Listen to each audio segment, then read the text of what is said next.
จะนั้นก็มายุ่งยากเลย7 โมง 8 โมงแล้ว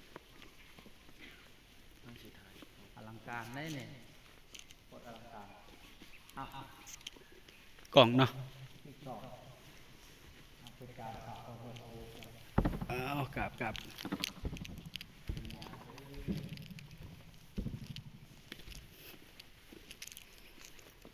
มาที่จุดติงมาถ่ายนะมึง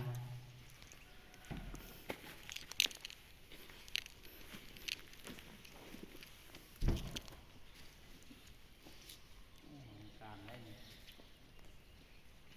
นี่กองงามโอ้กว่านั้นยังอยู่คนงามอยู่งามอยู่กองเจาะติงโน่อีกแหละ นี่กองงาม ได้ไง